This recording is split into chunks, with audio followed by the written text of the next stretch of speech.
भारत माता की जय। जय हिंद। मैं दिव्यांशु पांडे आप सभी समस्त व्यूवर्स का स्वागत करता हूं रणभूमि में। हम सभी जानते हैं कि दीपावली अब आने वाली है और कल ही आपकी दीपावली है।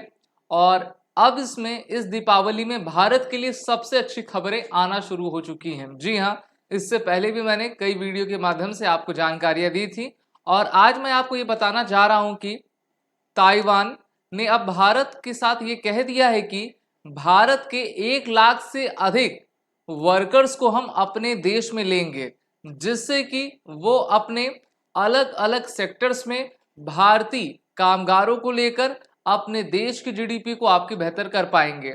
अब इससे किसको सबसे ज्यादा धक्का मिलेगा? इससे सबसे ज्यादा धक्का मिलने वाला है ताइवान के पड़ोसी चाइना को। हम सभी जानते हैं कि चाइना के द्वारा ताइवान को क्लेम किया जाता है और चाइना कहता है कि ताइवान पहले से ही हमारे देश का हिस्सा रहा था और हम उसके ऊपर जल्द ही आपका कंट्रोल करेंगे।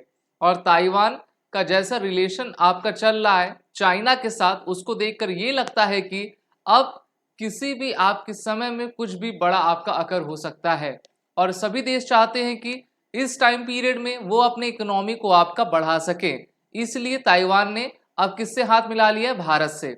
और भारत से हाथ मिलाकर ये नेक्स्ट मंथ तक इस आपके डील को फाइनलाइज कर लेंगे, जहां पर ताइवान को भारत के 1 लाख से अधिक कुशल कामगारों की मदद चाहिए, क्योंकि ताइवान चाहता है कि वो अपने hospital, firm, manufacturing, building, school और अन्य तमाम सेक्टर्स में भारतीयों को आपका डाले। तो हम जान रहे हैं कि विश्व में जितने भी देश हैं, मेनली अगर आप यूरोपियन यूनियन को लो, चाइना को लो, ताइवान को लो, तो ये आपके बूढ़े देश होते जा रहे हैं। बूढ़े का मतलब है कि यहाँ पर जो एवरेज पॉपुलेशन है वो अब युवा नहीं रह गई है। तो जब युवा नहीं रह पाएगी तो युवा के पास तो एनर्जी होती है, एनर्जी रहेगी नहीं तो वो आपका कार्य कैसे करेंगे? तो इसलिए उन्होंने भारत से 1 लाख वर्कर्स की डिमांड की है। इसके अलावा the other Nations include Japan, France, UK, तो ये भी देश आपके शामिल हैं। और इनके अलावा नीदरलैंड हो गया, ग्रीस हो गया, स्विट्जरलैंड हो गया, डेनमार्क हो गया, ये भारत से बात कर रहे हैं क्योंकि इनको आपके कामगार चाहिए। कामगार क्यों चाहिए? सबसे पहली बात, जैसा मैंने बताया, एज फैक्टर इसमें आता है, क्योंकि उनके जो लोग हैं, सबसे पहले तो वो जो परिवार नियोजन का कॉन्सेप्ट है उसके तहत वो अपने देश की जनसंख्या बढ़ा पाने में असक्षम है, क्योंकि वो इतने भौतिकवादी हो गए हैं कि वो अब जो है फ्री, जिसको कहते हैं ना वोकलिस्ट, वोकिज्म, उस माइंडसेट पर आपका जी रहे हैं।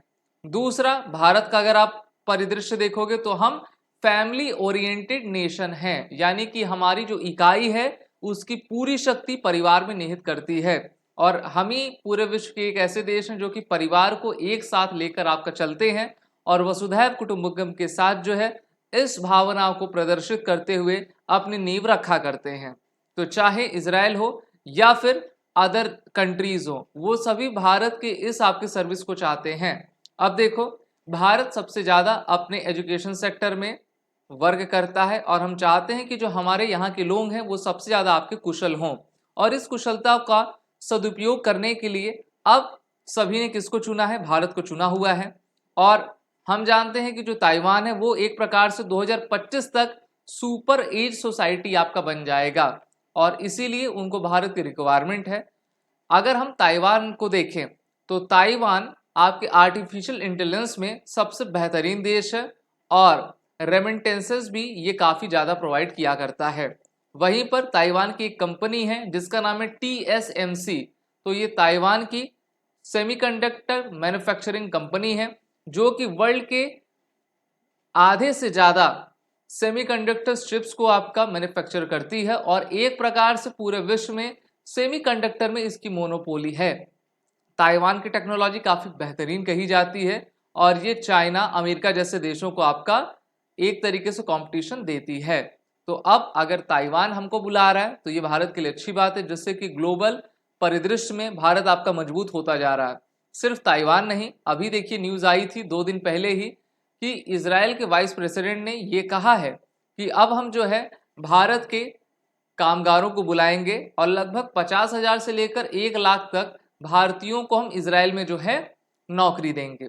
अब इससे एक तीर में दो निशाना होगा। पहला कि भारत की जो एम्प्लॉयमेंट है वो फुलफिल हो पाएगी, जिन लोगों को इजराइल जाना है वहां पर एक अच्छे वेतन लाइफस्टाइल को प्राप्त करना है वो वहां पे जा सकते हैं। और दूसरा जो कतर है जो कि सबसे ज्यादा फड़फड़ा रहा है, अब उसका कतर का पर काटने का समय आ गया है और भारत बहुत सारे ऐसे अपने टास्क ऑपरेशंस को लेकर चल रहा है जिससे कि भारत की डिपेंडेंसी कतर से कम हो पाए और कतर को हम एक ऐसे स्टेज में ला दें जिससे कि वो भीख मांगने में और आपका आ जाए। जी हाँ, अभी लगभग 6 लाख भारतीय कतर में आपके जाते हैं, काम करते हैं। कतर ने जो है भारत के 8 नेवी ऑफिसर्स को मृत्यु दंड आपको सुना दिया है। इससे भारत की टेंशन काफी बढ़ गई है। लेकिन भारत ने भी कतर से जो हम गैस इंपोर्ट करते हैं उसको काटने का अब पूरा प्रबंध कर लिया है।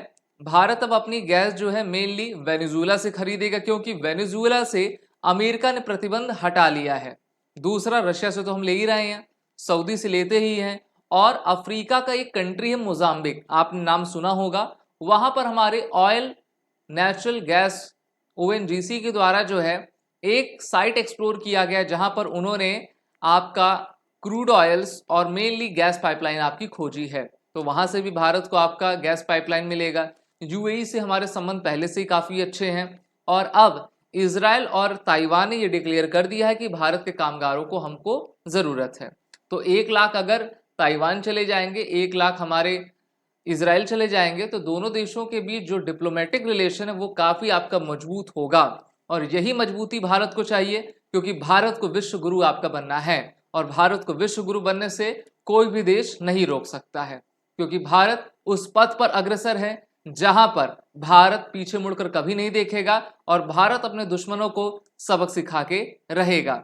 इसी के साथ मैं आप सभी को कहना चाहता हूं कि भारत का जो लेबर एक्सपोर्ट पोटेंशियल है वो काफी बढ़ता जा रहा है और हम अपने सर्विस सेक्टर में, मैन्युफैक्चरिंग सेक्टर में अपने कामगारों को ज्यादा से ज्यादा कौशल कर रहे हैं। भारत सरकार भी बहुत सारी स्कीम्स चलाती हैं, आप सभी जानते हो, जैसे प्रधानमंत्री कौशल आवास कौशल योजना, जिसके तहत युवाओं को, चाहे वो लड़के हों या फिर लड़कियां हों, उनको अलग अलग आपके फील्ड्स में काफी महारत उनमें डाला जाता है कि जिससे कि वो कहीं भी जाके अच्छा काम कर सके। वहीं पर चाइना की टेंशन अगर हम देखें, क्योंकि भारत का मेन मोटो ये है कि जो ड्रैगन है उसके जो आग है उसको पूरी तरीके से कम करना, और शम नौ वरुणा के इस मोटो को लेकर भारत आगे चल रहा है। इस रेड पोजीशन को देखो तो ये आपका साउथ चाइना सी है। साउथ चाइना सी को पूरा का पूरा क्लेम कौन करता है? चाइना करता है। चाइना कहता है कि ये पूरा हमारा है और इसी को लेकर आपका विवाद है। चाइना किसी भी प्रकार से इंटरनेशनल मैरीटाइम के लॉ को नहीं मानता है और इसका मुद्दा जो है आज से 4 साल पहले इंटरनेशनल कोर्ट ऑफ जस्टिस में गया था, जहां पर चाइना को मुंह को खानी पड़ी थी। लेकिन चाइना ने इंटरनेशनल कोर्ट ऑफ जस्टिस के ऑर्डर को मानने से साफ मना कर दिया था। चाइना कहता है कि ये ताइवान हमारा है। चाइना का बॉर्डर 14 देशों से लगता है, लेकिन इनका 27 देशों से जो है एक प्रकार से क्या है, विवाद है, जिसमें फिलीपींस हो गया, वियतनाम हो गया। फिलीपींस और जो आपके वियतनाम है वो भारत से सैन्य सहायता ले रहे हैं, ब्रह्मोस मिसाइल और हमारे तेजस लड़ाकू विमानों को लेने की अब वो अपनी तैयारी कर रहे हैं। इस प्रकार से चाहे आसियान देश हो जिसमें टोटल 10 कंट्रीज आते हैं या फिर ताइवान हो, भारत सभी का साथ लेकर आगे बढ़ रहा है। और भारत ने भी कहा है कि साउथ चाइना सी किसी एक देश का नहीं है, बल्कि इंटरनेशनल मैरीटाइम जो लॉ कन्वेंशन बना हुआ है उसके अनुसार ही सभी देशों को इसका पालन करना पड़ेगा। ताइवान की सिक्योरिटी कौन करता है? अमेरिका करता है। और इसीलिए चाइना को सबसे ज्यादा मिर्ची लगती है अमेरिका के वहां पर रहने में, क्योंकि अमेरिका ने अपने एयरक्राफ्ट कैरियर तैनात करे हैं। अमेरिका का जो स्टैंड इजराइल के लिए, वही स्टैंड जो है ताइवान के लिए। और अमेरिका ने पहले से भी कहा है कि अगर ताइवान के ऊपर हमला करेगा चाइना तो ये हमला अमेरिका के ऊपर माना जाएगा। तो चाइना जो कि एक प्रकार का एक्सपेंशनिस्ट विस्तारवादी देश है, उसको मुंह तोड़ जवाब देने के लिए विश्व की सभी महाशक्तियां एक साथ हो गई हैं। और अब भारत भी इनको दिखा रहा है कि ये भारत 1962 का भारत नहीं है। यहाँ पर पॉलिटिकल सिस्टम और डिफेंस सिस्टम पूरी तरीके से बदल चुका है और हम तैयार हैं अपने नेबरिंग कंट्रीज और अपने फ्रेंडली कंट्रीज की सहायता करने के लिए। यहाँ पर आप अच्छे तरीके से इस मैप को देख लो, ये ताइवान है जहाँ पर अमेरिका की प्रेजेंस आपकी बनी रहती है। वहीं पर चाइनीज नेवी और चाइनीज एयरफोर्स के द्वारा ताइवान के जो एयर स्पेस है उनका उल्लंघन काफी तेजी गति से किया जाता है।